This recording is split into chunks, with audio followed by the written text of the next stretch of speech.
What's up, everybody? You're back in here, Pro Football Pod. You've got Hulk, you've got Coach. We're hanging out.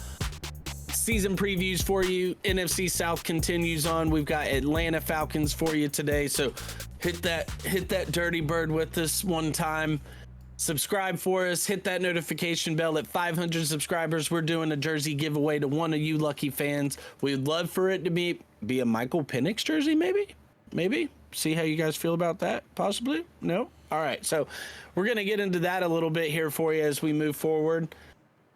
Going in, obviously, Kirk Cousins is the headline of everything for him. Bryce came in, or Michael Penix getting drafted became another headline.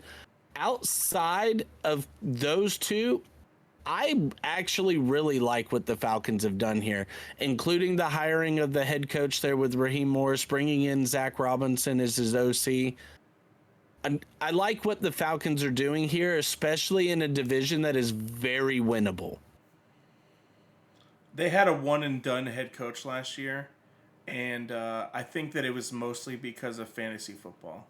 Like, yeah, they had a disappointing season, but, like, what he did to fantasy football last year. Bijan Robinson and Yes. Kyle Pitts owners. Arthur Smith, good riddance. But I agree. I mean, going in, looking at it, like I said, Zach Robinson and Kirk is what excites me, especially for how it will elevate this offense overall. Now, Kirk is a 38-year-old quarterback coming off of an Achilles injury. How high can you be on that if he's healthy and he's giving you at least 80%? He's not a mobile guy by any means. So you're not really looking like where you've got the comparison with Aaron Rodgers.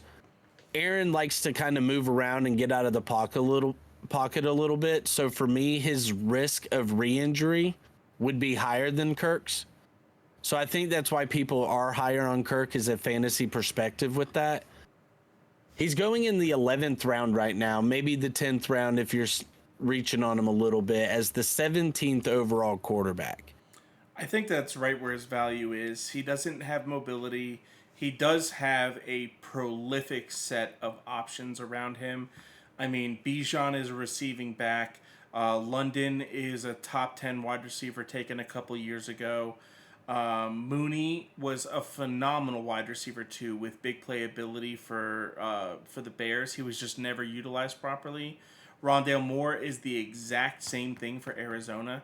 Never really utilized, but whenever he was thrown to, I mean, the guy wasn't dropping everything that came his way. And then Kyle Pitts is tight end 6. That's terrifying for me. I get why he's going as the tight end 6, but like, man, has everyone not been burned enough to drop this guy out of the top 10 of tight ends? For me, as a Kyle Pitts dynasty owner, I'm okay with that. Like, bringing in Kirk and Zach Robinson, I think Kyle Pitts' value in right there is pretty accurate. They have seen the underutilization of Kyle Pitts. When they come in and they do the meeting with Raheem Morris and Kirk Cousins, like, it's been discussed, like, yo, I need tutties. Like, I've had 3 in my career. Like, this is bullshit. I think that there's not one player I can think of from fantasy football that players have given this much line to, like this much slack, without ever really producing. I think he might have had 1,000 yards his rookie year, but other than that, he's done absolutely nothing in his career. It's the athletic profile. And everyone's just expecting this athletic beast to be able to develop. If used correctly, the guy can be one of the best weapons in the NFL. Like, we've seen Sam Laporta, we've seen Travis Kelce, we've seen Dalton Kincaid, like these athletic tight ends get it done. He just doesn't get used in the red zone for whatever reason. Yeah. I'm personally, I've been burned enough on him that I would much rather take any of the guys that you just mentioned and take the risk on like a Travis Kelce that you have to take in the 3rd or 4th round than like a Kyle Pitts in the 6th. I'd honestly rather wait and take Evan Ingram. It's just for me. I still want to see it. I want to see it for rookies, but Kyle Pitts, man, like he should have already broke out. And yeah, he had Desmond Ritter throwing him the ball. Now he's got Kirk, but Kirk's got a lot of mouths to feed. He's got London to feed. Mhm. He's got Bijan to keep happy. He's got Mooney. He's got Rondell Moore. Like he's got a lot of people he can be throwing the ball to. I don't see Kyle Pitts being a really great option. It is. I do agree with the risk factor. Like you are risking a lot with what you've seen, and there are with Evan Ingram, even waiting for a David Njoku, maybe a Yep. Jake Ferguson. Like I do agree there are better options as far as safety goes. But it's also one of those that he's boom or bust to where if he hits and he does give you that explosion His and it's upside finally is- the Kyle Pitts season, Yeah. you're looking at a top 5 like guy at the position there. And I mean, yeah, he's going in the 6th. He's going as the 6th overall tight end, so that's about where he's looking he at. could be a top 3 if he because his upside is there. It is the target share, so I do agree with you there. But to me, if the guy can come out and get 8 to 10 touchdowns and still give you 800 yards with 50, 60 receptions, like I feel perfectly fine with that value that he's giving me there. So I do agree with the risk factor there. I'd take him over Kittle. And Kittle's probably the tight end 5. I would take him over Kittle. Kittle scares the hell out of me because I just don't want to do the you'll give me a 35-point game like 3-4 times, but I'm gonna get like 4 points out of you a handful of times as well. And I'm not built for that stress. Like can't do it, won't do it. So looking at Bijan here, Bijan number 3 running back, number 8 overall right now.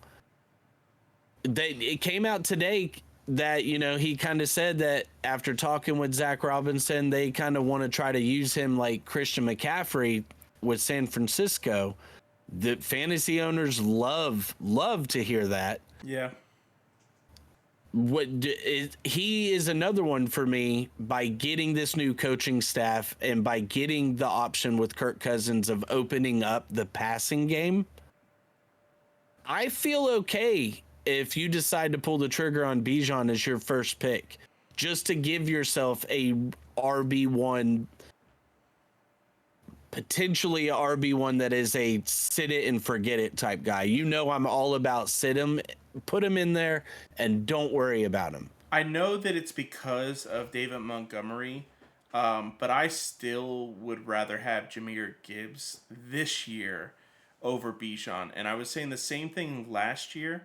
And it's partially because of who the player is, but it's also partially because of the offense that they're on.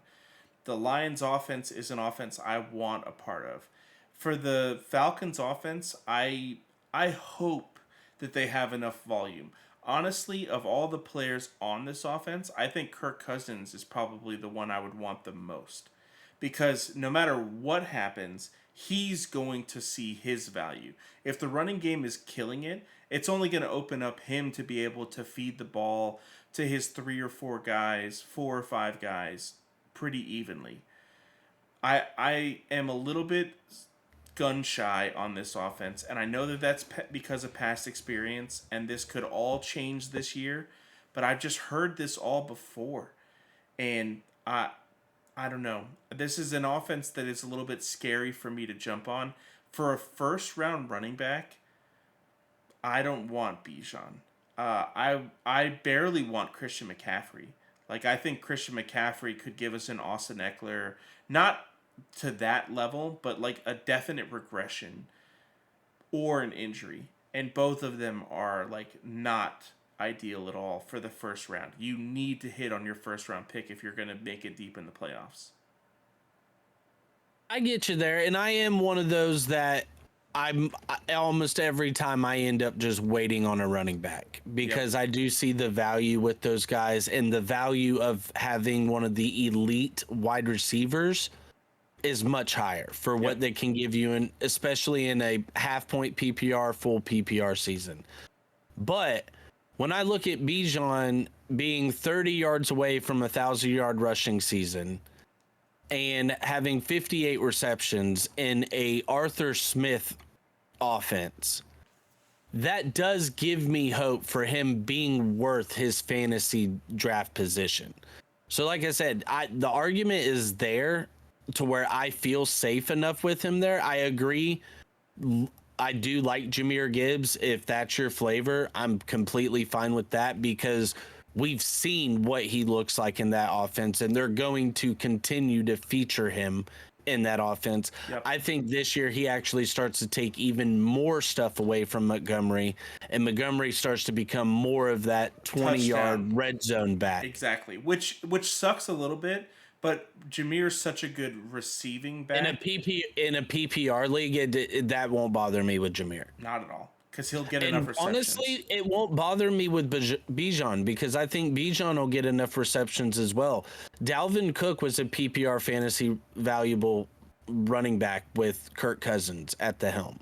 True. Like, so where you mentioned all of those targets and everything, that to me just means the passing game as a whole is overall just stronger. So defenses are going to have to account for that. This is the best core that Kirk Cousins has ever had.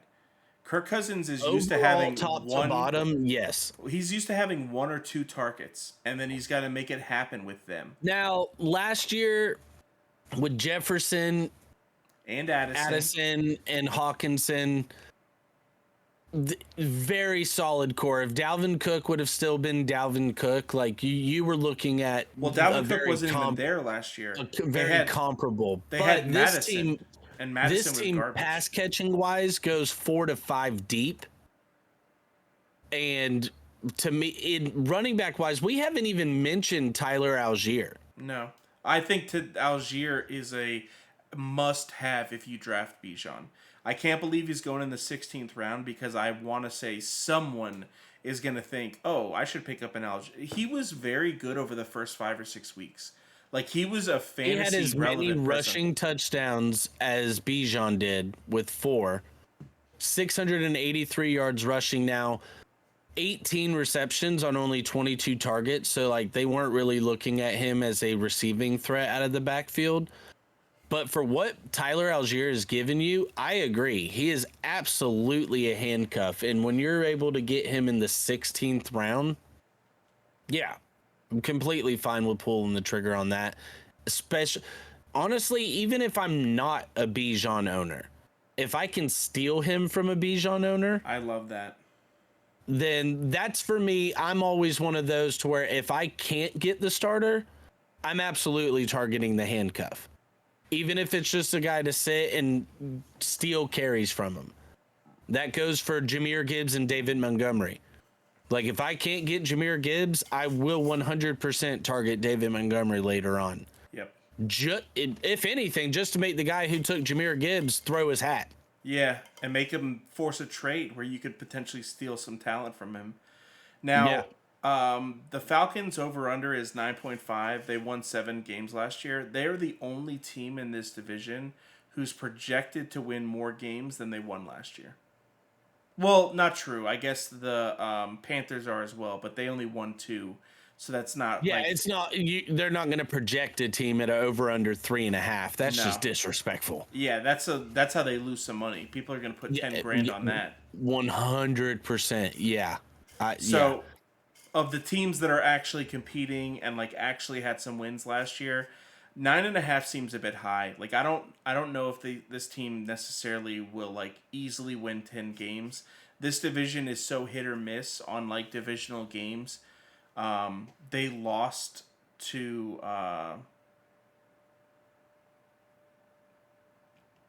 like Arizona last year.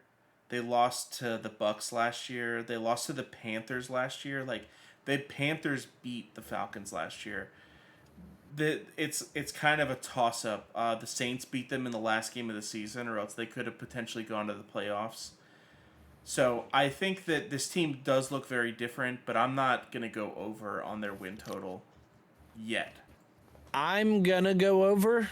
I'm going to, because I feel pretty good about them being able to get 10 if Kirk can stay healthy. Now, with the Michael Penix Jr. factor, I think he is a great safety net looking back on the pick, it was a reach. It was, what are you doing? You just signed Kirk, all this. But as far as pro-ready prospects, after Bo Nix, this guy is taking thousands of snaps at the quarterback position in college. Like, I like Michael Penix Jr. coming in to help keep the ship afloat. I agree with that. The back end of their season, after their bye week in week 12, they've got the Chargers with a depleted offense. Jim Harbaugh coming in. What's that team look like at that point?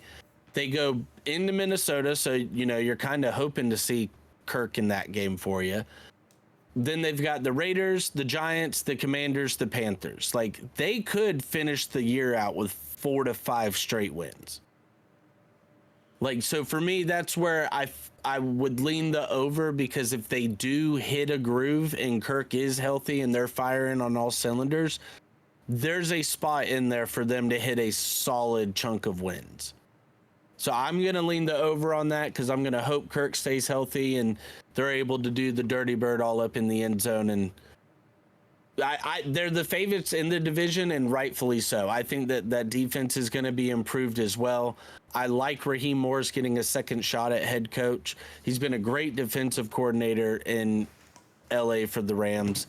So he's just going to help that defense build up more and just let Zach Robinson do what he wants to do with that offense. I think from offensive caliber of players that the Falcons barely edge out Tampa Bay, and Tampa Bay lost so many defensive pieces that were key to their defense this past offseason. That's why Atlanta's projected to win the division. More than anything, it's because of the talent that Tampa also lost. With Dave Canella's leaving Tampa and going to Carolina, what's that going to do for Baker Mayfield and how that offense is going to look? Exactly. But hey, if you're still with us here, we appreciate you guys. Hit that subscribe button, hit that noti button. TulsiRoseTea.com is the sponsor. 500 subs, we're going to give away a free jersey to one of you lucky viewers. We love you guys. We appreciate you taking the time. Peace out.